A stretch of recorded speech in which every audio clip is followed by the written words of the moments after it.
Capítulo 7. Tentativa de fascinação. A noite descia fria. Nas entranhas da escuridão, movimentava-se um grupo de espíritos obsessores, imantados à terra pela sensualidade. Rompendo a alegria, uma voz forte e grave chamou a atenção. Camaradas! Camaradas! Era o amargo perseguidor que interrompeu a conversação, alertando os comparsas. Até que enfim os encontrei. A diversão acabou. Trago ordens das regiões inferiores. É trabalho dos grandes. Qual é a nota? Inquiriu o responsável. É uma missão de fascinação, respondeu o porta-voz, suscitando animação no grupo. O chefe, pensativo, solicitou. Deixe-me ver as anotações. De quem se trata? O adversário do bem puxou da ficha e relatou. A atuação é no campo da mediunidade. A médium é a senhora Ana Maria Torres. Casada, mãe de 2 filhos, dedicadíssima no lar, estudiosa do espiritismo, faculdades medianímicas primorosas e educação admirável das potencialidades psíquicas. — E quais as acusações? Perguntou o principal dos obsessores. Possui débitos de outras encarnações com os nossos encarregados e é acusada de ser instrumento enganador. Já perdemos experientes camaradas que, por meio dela, caíram nas teias do Cristo. Além disso, está nas reuniões de desobsessão há 20 anos. São 2 décadas atrapalhando o nosso trabalho. Parece uma rocha. Traz no coração a piedade, na alma o desejo de servir. Leva este ideal com tal firmeza que todas as tentativas para derrubá-la até o momento foram fracassadas. Que mais diz a ficha? Na enfermidade, suportou pacientemente. Na desarmonia do lar, foi a pacificadora. No desemprego, não desanimou. Perturbamos os seus filhos e o marido, mas fomos afastados pelo evangelho no lar. Como veem, o caso não é simples. É preciso usar nossa última arma. Haveremos de derrubá-la, humilhando-a, fazendo com que caia em desgraça. Ditaremos mensagens ridículas, assinadas por grandes personalidades. Ficará fascinada com os nomes importantes. Usaremos de ilusão, fazendo com que sonhe em ser famosa escritora, oradora, médium de cura, de pintura. Os 20 anos de exercícios mediúnicos nem serão lembrados. Ela se afastará de todos que tentarem orientá-la, caindo no abismo das próprias imperfeições. No final, haverá de sentir-se sozinha, abandonada e finalmente enlouquecida. Destruiremos mais uma porta de comunicação entre os 2 planos. Não se atreverá a converter mais nenhum dos nossos colegas. O descrédito será total. É um plano infalível, pois por mais santa que seja a criatura, sempre há uma ponta de orgulho e de vaidade que pode ser explorada. Dificilmente perceberá que será envolvida. A fascinação tem essa excelente vantagem. A queda é lenta e trabalhosa, mas é eficiente. A vitória já é nossa. Nem os espíritos superiores conseguirão livrá-la, não poderão interferir em seu livre-arbítrio. Terminada a improvisada reunião, o coordenador da turba trazia um olhar melancólico. No fundo, estava cansado de trabalhar na escuridão, mas faltava-lhe coragem para mudar de lado. Refeito do torpor que as reflexões lhe haviam causado, deu ordem de comando. Adiante! Precisamos nos organizar. O tempo urge e não queremos desapontar o tribunal que nos concedeu o título de Vingadores. Vejamos as armas que possuímos. E, do pequeno exército, começaram a bradar. Minha arma é o melindre, disse uma voz irritante. A minha, o desânimo, gritou outra em tom de combate. O coordenador quis saber. E onde estão os fascinadores? Já foram contratados? Estamos aqui! Gritaram em uníssono, entre gargalhadas e caretas. Veja, disse um deles, apresento-lhe o Sr. Allan Kardec. Este é o Leon Denis. Aquele é o Francisco de Assis. O outro, João Evangelista. O apóstolo Paulo. E eu, interrompeu o mandante, sou o próprio Jesus. Traçadas as linhas gerais, perderam-se na obscuridade, tecendo os detalhes. Enquanto isso, Dona Ana, após prece de agradecimento, recolhia-se na intimidade do lar. Desprendida do corpo pelo fenômeno do sono, exercia trabalhos edificantes no plano espiritual quando foi abordada pelos orientadores. Ana, minha irmã, chamou o protetor entre terno e afável. A hora dos testemunhos chegou. Teus adversários do passado organizaram um grupo de perseguidores e estão prestes a te encontrar. Consideram-se irritados com tua produção no campo do bem. Não entendem que é pelo teu próprio esforço que conquistas companhias espirituais superiores. Incomodam-se com os santos recursos mediúnicos que Deus te facultou para corrigires os passos. Não suportam a ideia de estares progredindo. Como não te venceram em vezes anteriores, agora pretendem aumentar a carga de influenciação. Haverão de tentar-te no campo das emoções e dos sentimentos, embriagando-te vaidosamente o intelecto. Prevemos dias difíceis para a tua existência. Chegou a hora de demonstrares o idealismo e a fé no Cristo. Estes são os escolhos no caminho da mediunidade a que se referiu Allan Kardec, mas o médium dedicado, ciente da tarefa, saberá superar. Como qualquer atividade, a mediunidade não está livre das dificuldades e problemas. Não guardes sentimento de autopiedade, não te sintas vítima. Sabes que teu passado culposo é que te colocará diante dos adversários. Para ti, será oportunidade de reconciliação, de mostrares definitivamente aos que te perseguem que de fato mudaste. Não queiras vencê-los, mas transformá-los. Nesta área, não será o muito falar que os convencerá, mas o muito viver os ensinos do Cristo.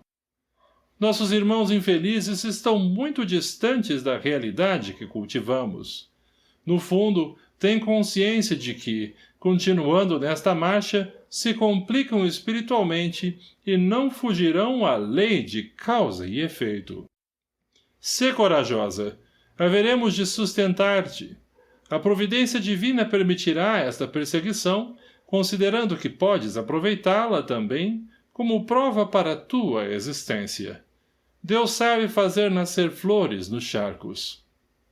Estás madura na carne, tens conhecimento sólido do espiritismo, és dedicada companheira, tens méritos espirituais e contas com a simpatia de vários amigos do nosso plano. Por isso, não temas, segue adiante, ainda que te sintas sozinha na caminhada. Se suportares resignada vivendo o cristianismo, o bem que fizeres neutralizará os efeitos da lei de ação e reação, recompondo-te ante as leis universais, imunizando-te, naturalmente, dos assédios das mentes perversas. Ampara-te na prece e conta com a nossa retaguarda. Sabes que tens condições de vencer. Será a luta da vaidade contra a humildade. Os adversários bradarão que a hora é das trevas. Nós, porém, cantaremos o hino dos testemunhos, da reconciliação e da libertação.